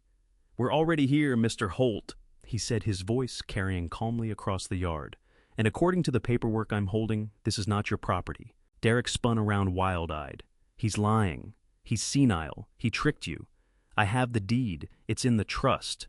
I leaned over the railing of the excavator platform. "The trust," I said, and my voice carried without a microphone. "Let's discuss the trust, Derek." The guests leaned in. They could smell it, the scent of a ledger going catastrophically wrong. These were people who dealt in contracts and collateral. They knew that when the police stand aside and the demolition crew steps forward, something irreversible has happened to the money. "You told everyone here this was your house," I said. "You told the bank it was your house. You told the Fiore family it was your house." I pointed toward Rocco standing near the rose bushes with his cane watching me through narrowed eyes. "But you never actually read the documents, did you? Son, you were too busy selecting the marble for the foyer, too busy scheduling the pool parties." Derek stammered. I signed I'm the beneficiary." "You were the beneficiary," I said. "Past tense. You seem to have forgotten about Article 7. The power of direction. The trust holds the title, Derek, but I hold the trust. I'm the grantor. I'm the manager of the LLC that writes the tax checks. You were living here. A tenant on a $0 lease, a lease that required you to maintain this property and uphold a standard of conduct." "Conduct!" He was shaking now, hands trembling hard enough to see from the platform. "What conduct? I'm the CEO. I ran this family." "You ran up debts," I said. "You ran your mouth. And last night at dinner, you violated the conduct clause." I touched my cheek, one small, deliberate gesture. "You spit on the landlord, Derek. In my book, that constitutes a breach of contract." A sharp murmur moved through the crowd. I watched Celeste freeze. She was positioned near the patio doors, clutching her purse in both hands. She understood the legal architecture of what I'd just said before, Derek did, because she had spent years mapping out how to get around it. In that instant, she saw it clearly. She had bet on the tenant when she should have cultivated the owner. "This is insane," Derek screamed. "You cannot do this. This is my home. My wife lives here. My things are in there." "Not anymore," I said. "I exercised the right to revoke your beneficial interest at 6:00 a.m. this morning. The trust has been dissolved. The assets reverted to me. And at 9:00 a.m., I sold the land." I pointed to Maddox standing beside the excavator's tracks with his arms crossed and a hard smile on his face. "That is the new owner, Derek. Tri-State Waste Management. They purchased the ground. The house didn't factor into the deal. They regard it as an obstruction, a hazard. They want it gone." Derek looked at Maddox. He looked at the machine. He looked back at me. The truth was arriving, but his ego was holding the door shut, that fortress he'd constructed over years to shield himself from his own inadequacy. It was refusing to come down quietly. "You sold it," he whispered. "You sold my inheritance." "It was never your inheritance," I said. "An inheritance is what parents leave behind after they're finished with what they built. It's a gift, not a birthright. And you don't hand gifts to someone who treated you like waste." I let that land for a moment. "So I sold it to the people who handle waste. It seemed like the right fit." The crowd began to murmur in earnest. The looks directed at Derek had shifted, no longer admiration, no longer deference. He was being viewed the way you view something that might be contagious. Guests were checking their phones, drifting toward the gate. calculating how quickly they could reach their cars. They understood that the free champagne had come with a price, and they wanted no part of the final accounting. Derek swung around to face them, arms spread wide, desperation cracking open every word. "He's lying! My father is ill, he has dementia, he belongs in a facility, he doesn't know what he's saying. I hold the power of attorney, I have the medical records." I reached into my inside jacket pocket and drew out a folded document. The affidavit from my physician, signed, notarized, completed an hour ago, attesting to my full competency. I held it up where the crowd could see it. "I am not the one who is sick, Derek, and I am not the one who is broke." I looked out over the yard. "My son invited all of you here to celebrate a new chapter. He told you capital was incoming. He told you the future was bright." I paused. "He lied." I pointed at the house. "There is no capital. The bank accounts are frozen. The credit cards are dead. The IRS has the books. And this house is about to be a pile of bricks." Celeste screamed, a sharp high note that silenced everything else. She launched herself at Derek and started hitting him, fists driving into his chest, nails catching his shirt. "You idiot!" she shrieked. "You told me it was handled. You told me he was gone. You promised me." Derek tried to grab her arms, but she was beyond reaching. She was watching her ticket to Rome disintegrate in real time, her exit strategy turning to powder. "She lied to you too, Celeste," I said, my voice cutting cleanly through the screaming. "But don't mistake yourself for a victim. You were the one who called the nursing home. You chose the cheapest bed. You were the one pushing to put me in restraints."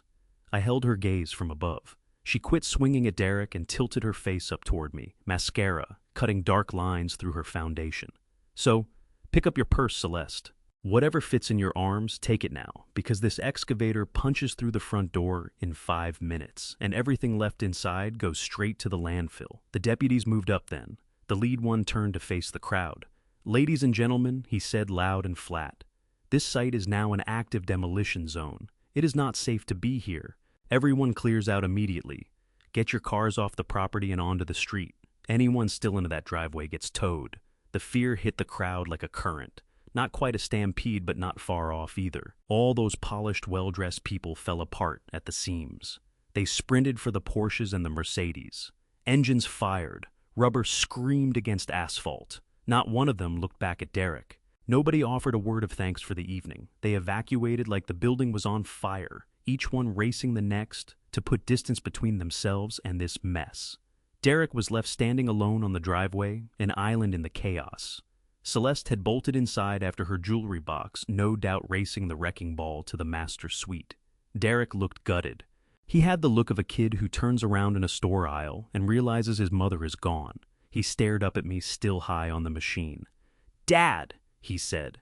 All the swagger had evaporated from his voice. There was nothing left but the word itself. "Dad, please, this isn't something you can do." Where do we even go from here? I let my eyes rest on him. I took in the man who had sat a foot away from me the previous night and declared I was worthless. I took in the man who had spit in my direction. "That is not my concern, Derek," I said. "You might look into that nursing home you had all lined up for me. Word is the shared ward has vacancies. That is the budget-friendly option. Should be right in your range." I turned toward the cab. "Let it rip," I said. The diesel thundered back awake.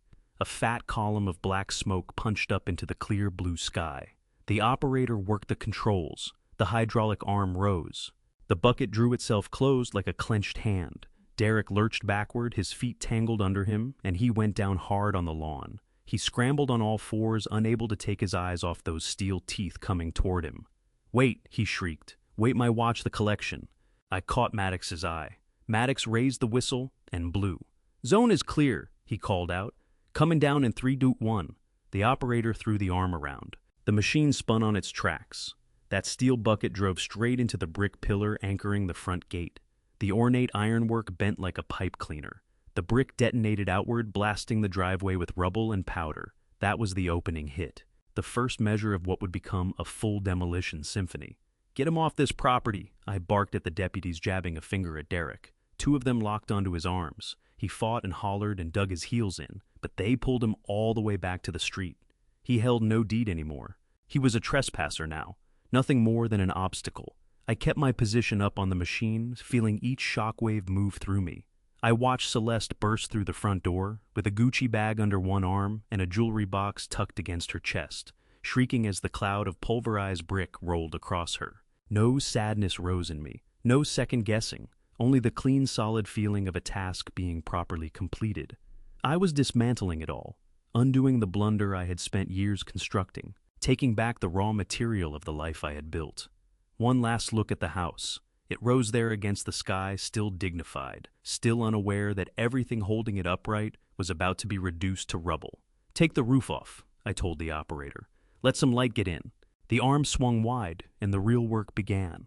A fine red haze of powdered brick still drifted over everything, settling on the expensive paint jobs, on the stunned faces of the handful of guests still rooted to the spot.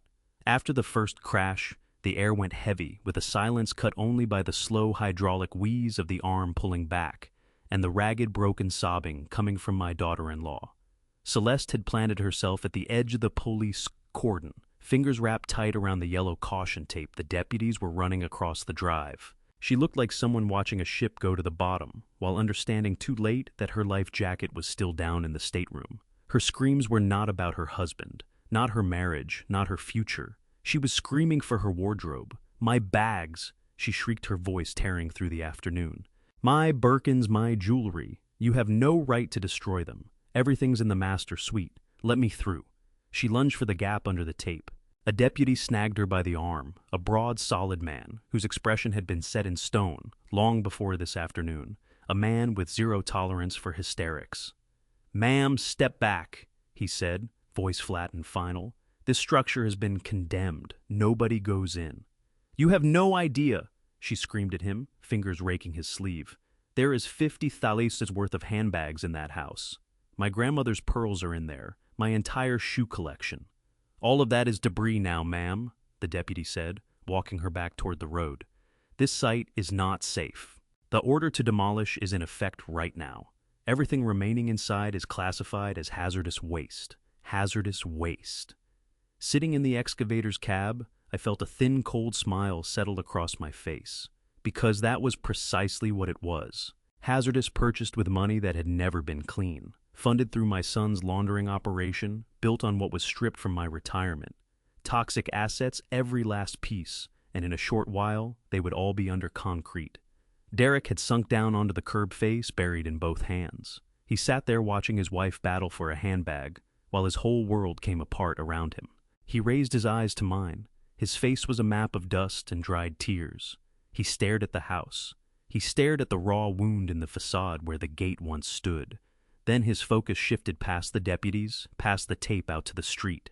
I tracked the same line of sight. The black SUVs were still there. The loan sharks hadn't scattered with the rest of the party crowd. They had repositioned to the far side of the road, their vehicles lined up nose forward toward the house, arranged like a procession at a burial. Tinted glass up all the way around, but I knew who was sitting behind it. I knew the math they were running. Rocco Fiore had his back against the hood of the first car. He had a small knife out and was working at his fingernails with it unhurried. He wasn't watching the excavator. He was watching Derek, steady and unblinking. The blood left my son's face, a pallor so complete it looked like the first coat on a fresh wall. Right then he understood that the men wearing badges were not his most immediate threat. A cop would cuff him. A cop would give him a cell of bunk 3 meals, and the cops play by rules. The men idling across that street had no rule book. They had an account, and Derek's balance was dangerously overdrawn. He pushed himself up on unsteady legs. He drifted a half step toward the deputies, as though the inside of a squad car had started to look like sanctuary. Then he went still. He had nowhere to turn, hemmed in by the law that would take his freedom, the father who had stripped his roof, and the collectors who were after something far worse than money. I pulled my eyes back to the house. It held its ground still standing with something almost like dignity. It had been a beautiful structure. I built it to last generations. Every slab of limestone on that portico I had selected by hand, sourced from a quarry in Pennsylvania. I had envisioned a landmark, something that would carry the family name forward. What it had carried in the end was their corruption, a tomb dressed up as a home. I rapped on the cab's roof with my knuckles. The operator raised his face to the glass. I directed his attention to the portico, that sweeping entrance with its 2-story columns, the columns Celeste had used as her backdrop for every social media post she'd ever made. "Bring it down," I said with a gesture. He gave me a nod. He engaged the controls.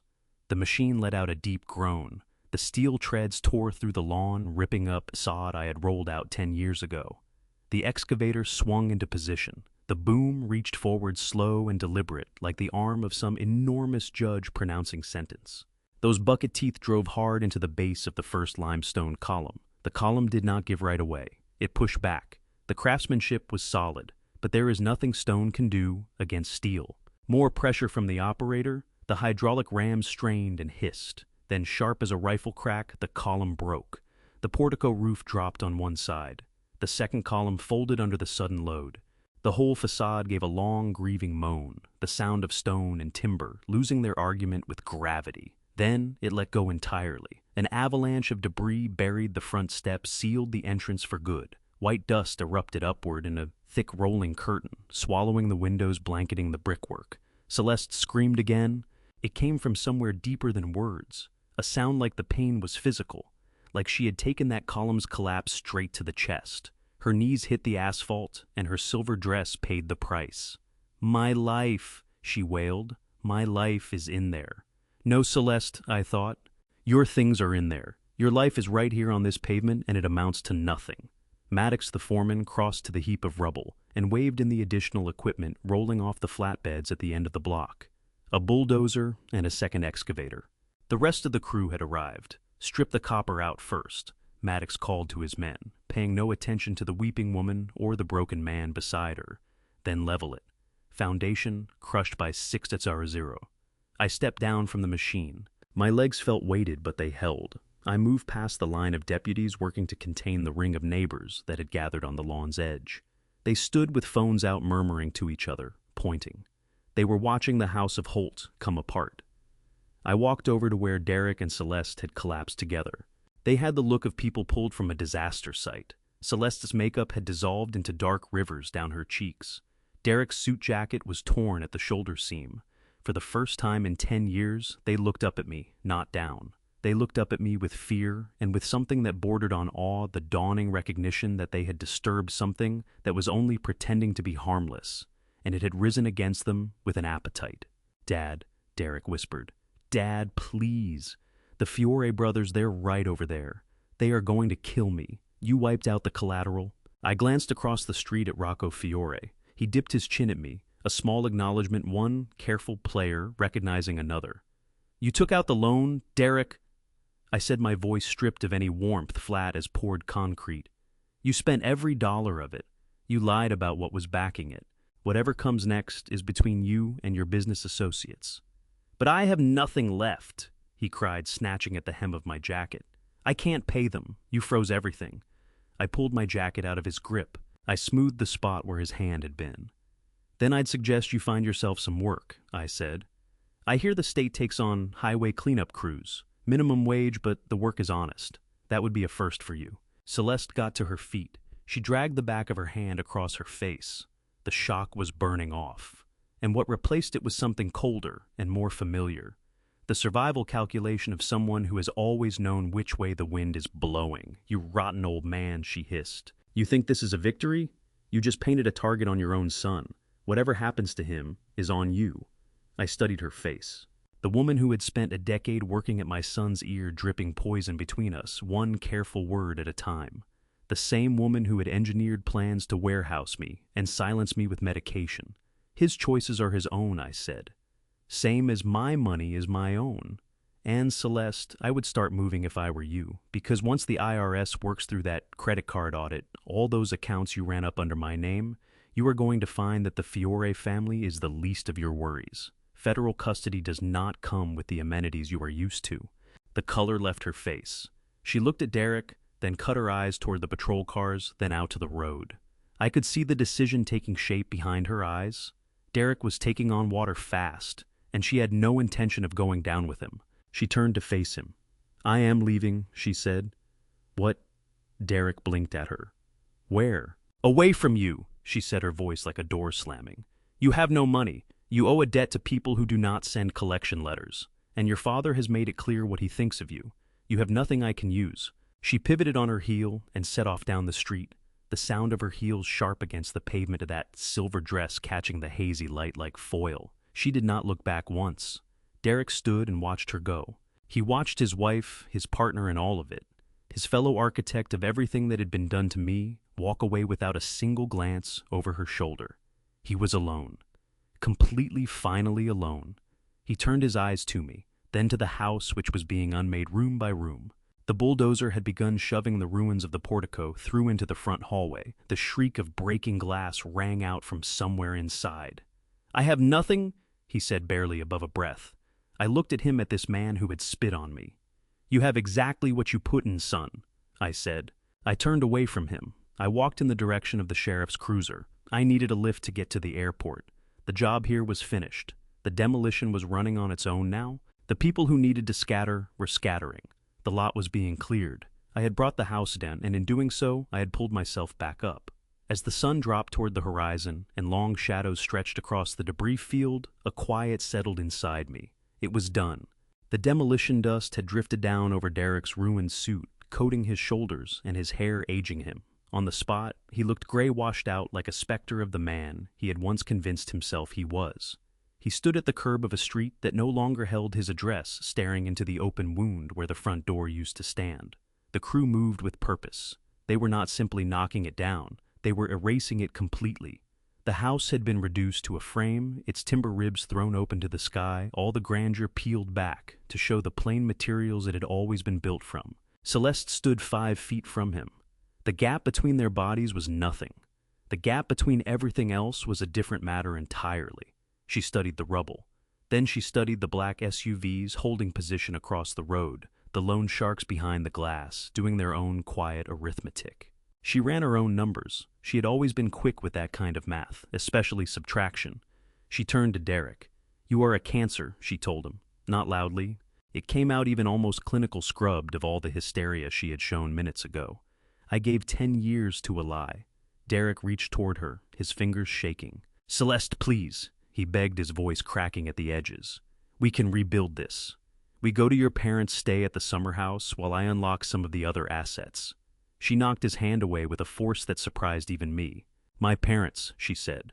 "My parents believe you are somebody, Derek, a provider, a success.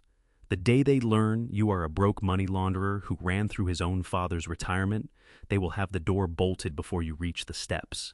Stay away from me. If you get anywhere near me, I go straight to the police and I give them everything, the offshore accounts, all of it. I will turn state's witness so fast your head won't stop spinning." She wheeled around. The silver dress was fraying at the hem, now stained rust red from the brick dust. She walked straight down the middle of the road, past the neighbors lining their driveways with phones raised, capturing the collapse of the woman who had considered herself untouchable. She moved with her chin up, like she was crossing a stage rather than retreating in defeat. She did not look back. She walked off the ship without a second thought for the man she was leaving to drown. Derek watched until she rounded the corner and disappeared. He looked hollowed out. He looked small. Then his head turned slowly across the street. Rocco Fiore had pushed off the hood of the lead car and was lighting a cigarette, the lighter's flame jumping in the fading light.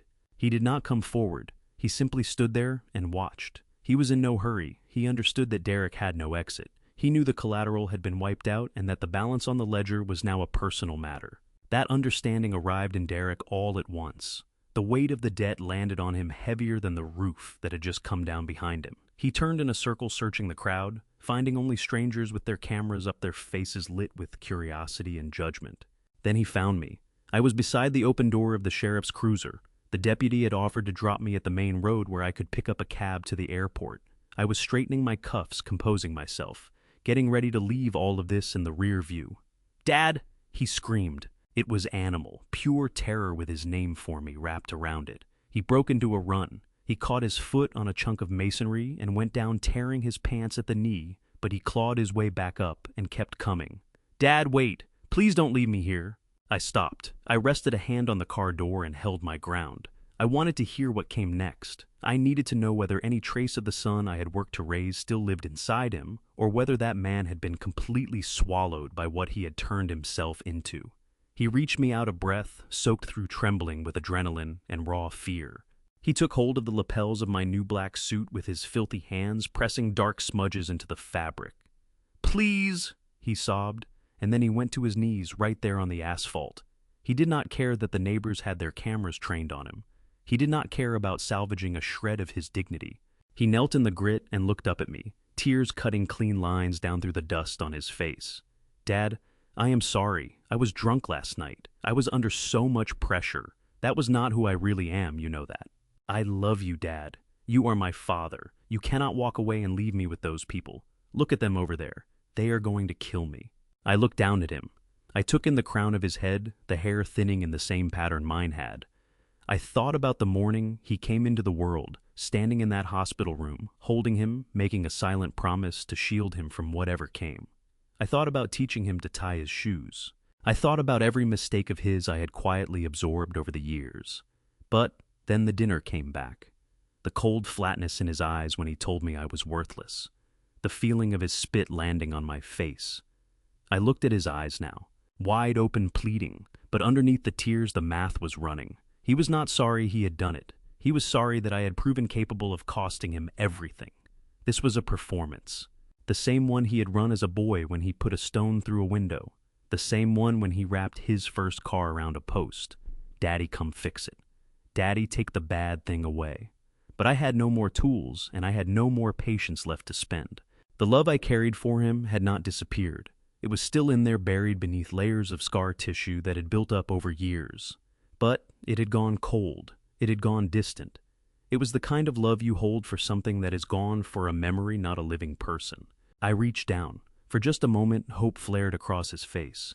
He thought I was reaching to lift him, to fold him in, to pull out a check and send the wolves away. But I did not take his hand. I took hold of his wrists and peeled his dirty hands off the fabric of my suit. I pressed him back, not harshly, but without any give.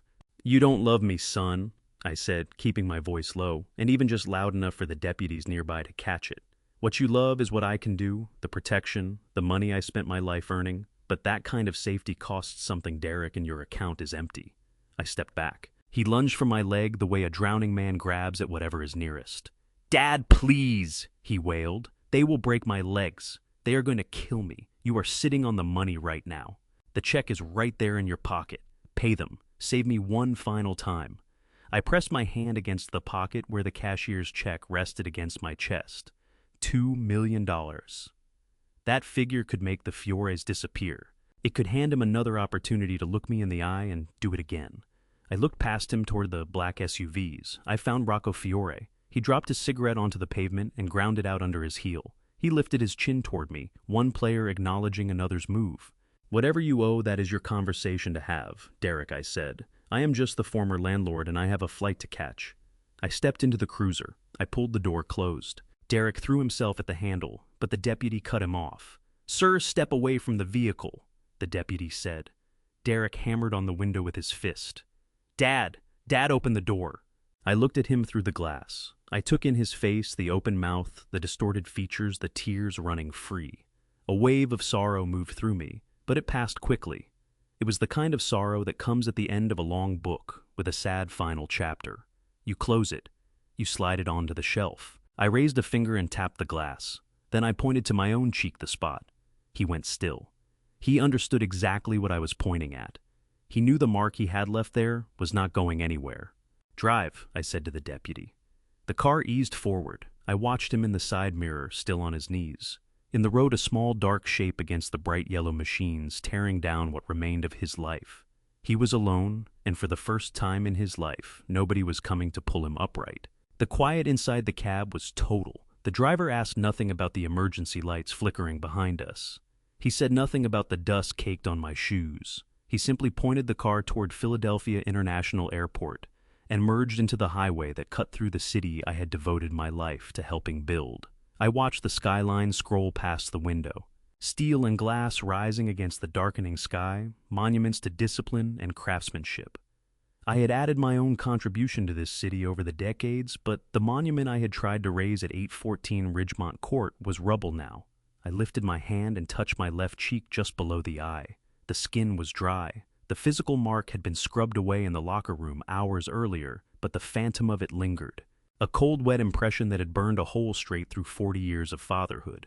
People say blood is thicker than water. They say a parent's love has no conditions. They are wrong on both counts. Love is a structure. It needs upkeep. It needs a foundation of respect underneath it.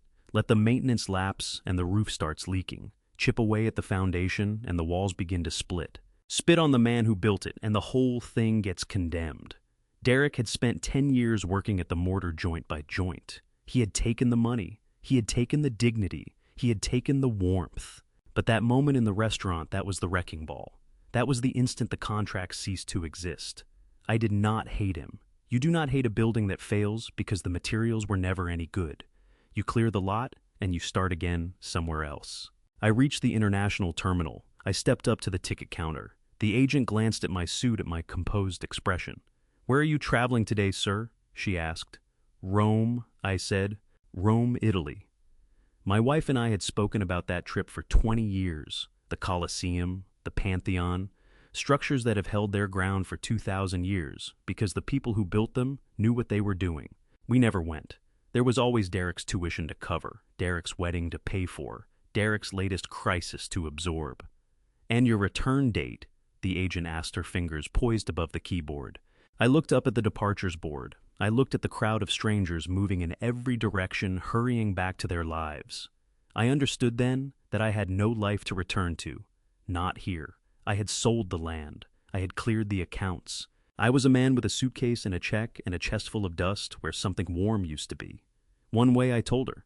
She paused for a beat, then entered it. First class. One way to Rome. I went through security without looking back at the city. I left my phone alone. I was certain it had become a wall of incoming calls, the sheriff perhaps, or Derek trying to find one last handhold. I pulled the battery from the prepaid phone and left it in a trash can near the gate. The line was cut. I boarded the plane. I settled into a seat wider than the bed I had been sleeping in for the past 5 years. The flight attendant set a glass of red wine in front of me, a Cabernet deep and full. I lifted it to the light. The plane rolled toward the runway. The engines built to a roar, a sound that carried something of the excavator in it, the same low thunder of a machine doing exactly what it was built to do. We accelerated. The force pushed me back against the seat. We climbed. I pressed my face toward the window. Philadelphia opened out below me, a grid of light and dark stretching in every direction. Somewhere down in that maze of suburbs sat a mound of debris that had once been someone's idea of a mansion. Somewhere down there, a man who had once been my son was standing in the cooling air, beginning to understand that winter had arrived. He was facing the Fiores. He was facing the IRS. He was facing the silence of a phone that had no one left on the other end. I took a sip of wine. It tasted like soil and ripe fruit, and something that I could only call freedom. I thought about the line, the perfect closing words I might have delivered if I had stayed. Then I understood I had already said everything. My actions were the line. The check sitting warm against my chest was the line. The altitude was the line. "I have no son down there," I said quietly to the dark glass of the window.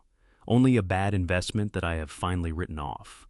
I turned back to the cabin. I picked up the menu. I got ready to cross the ocean. I was 70 years old, and for the first time, in as long as I could remember, I was not laying any foundation for someone else's future.